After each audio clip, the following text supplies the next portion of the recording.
La Nahanni, rivière sauvage, impétueuse, coule dans les immenses territoires du nord-ouest canadien. On a trouvé sur ses rivages des squelettes sans crâne. Une légende, est-ce un mirage, dit qu'il y a une mine d'or enfouie là-bas, dans ces étranges solitudes, au pied des montagnes, où la Nahanni prend sa source.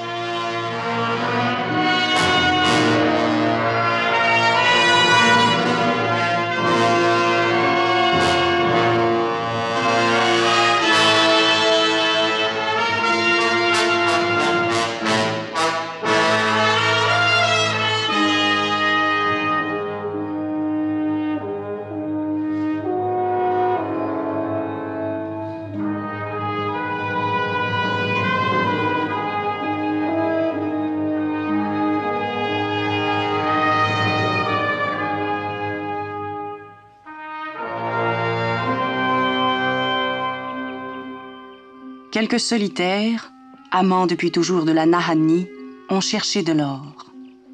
Certains ont trouvé la mort après avoir parcouru sans relâche les lieux grandioses et désertiques qui entourent la Nahanni. Albert Faye est le dernier chercheur d'or. À 73 ans, après une longue vie de trappeur, il s'est fait prospecteur. Il connaît la légende d'une mine d'or, la mine McLeod, mine abandonnée à 400 milles au loin, à 8 semaines de bateau de Fort Simpson, où il habite maintenant.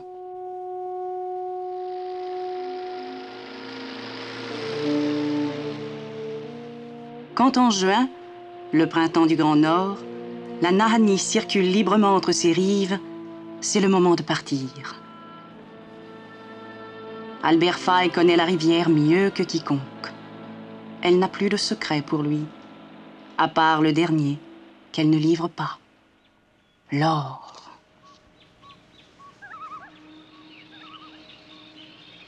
Il est patient, allègre, fier. Combien de nuits à la belle étoile, combien de feux dans sa vie solitaire. Longtemps trappeur, il a trouvé sa nourriture dans ses forêts. Il est trop vieux maintenant pour la chasse en hiver et les voyages en traîneau à chien.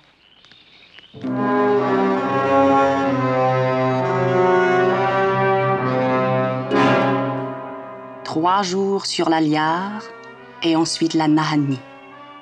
Une soudaine élévation de terrain, le chaînon Nahanni. Des montagnes sans cime, devenues les pierres tombales des chercheurs d'or.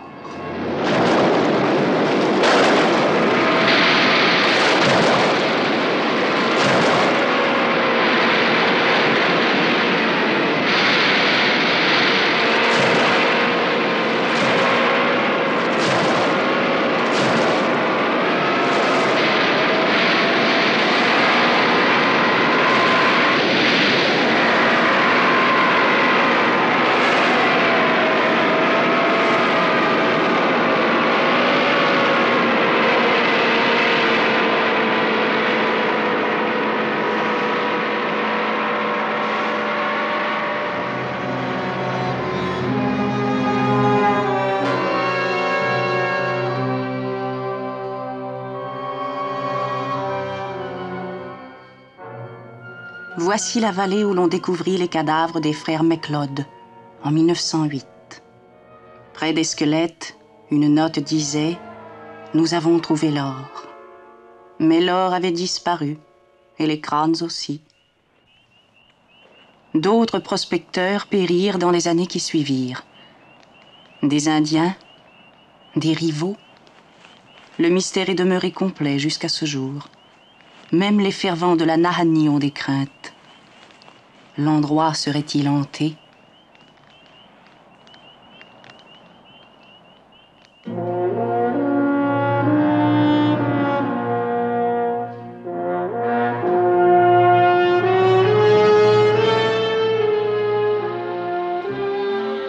Les jours passent, les jours deviennent des semaines. Le prospecteur n'est pas encore à mi-chemin.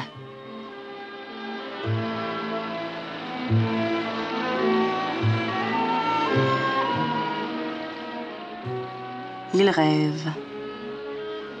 Il se promènera en yacht de plaisance sur le grand fleuve Mackenzie.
Les chutes Virginia, 2 fois plus hautes que les chutes du Niagara. Peu d'hommes les ont vues, car peu d'hommes remontent aussi haut la rivière Nahanni.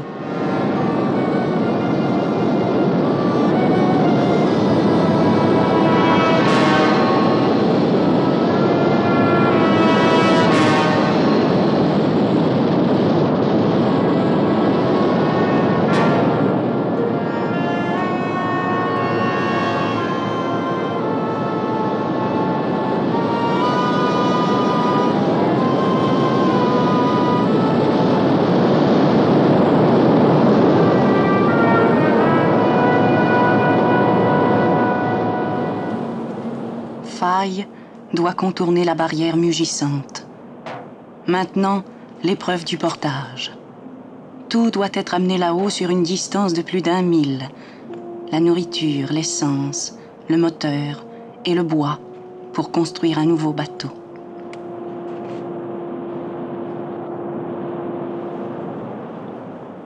Faille a fait alliance avec la nature sauvage. Il n'a pas revu la grande ville depuis 40 ans. Sa maison, c'est ce domaine, encore inexploré.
Trouver l'or. Après, on viendra par milliers. On dira, c'est la ruée vers l'or de la Nahanni. Albert Faye l'a commencé.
Une année, il fut surpris par l'hiver. Il gelait. Il a dû bâtir une cabane pour attendre le printemps. Il fut malade. Ce furent les longs mois sans parler à âme qui vive. Encore 200 milles de navigation. Là-bas, des criques nourries par les glaciers. Et l'or qui brille à travers le sable.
Faye parcourt la rivière depuis 7 semaines. Plus que 40 milles maintenant. Mais voici que la Nahanni n'est plus la même. La Nahanni a changé.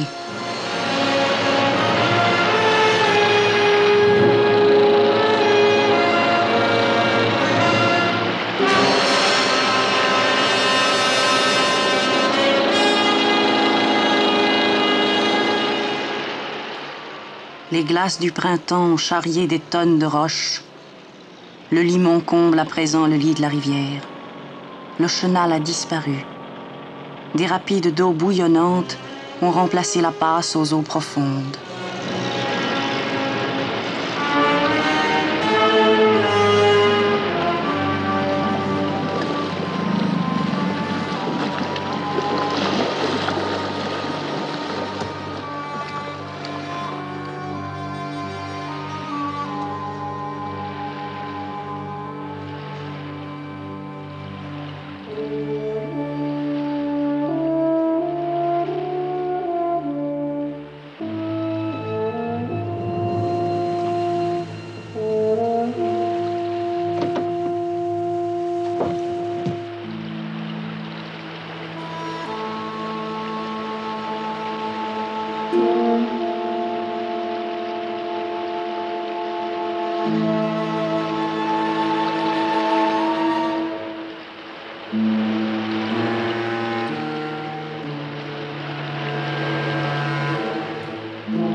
Pourtant, 40 000 seulement. La marche, le portage sont impossibles. Il n'y a plus assez de temps avant l'hiver. L'an prochain, un nouveau chenal sera creusé.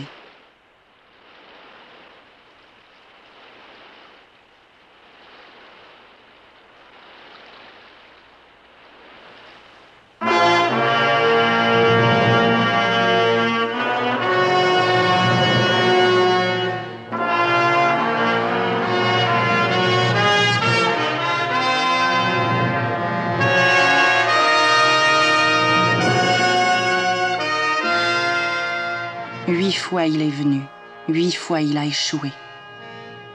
Mais l'an prochain, il sera au rendez-vous. L'or sera là. L'or est là. Je me noierai, je mourrai. Je n'abandonnerai pas, dit Albert Faye, le dernier chercheur d'or de la Nahanni.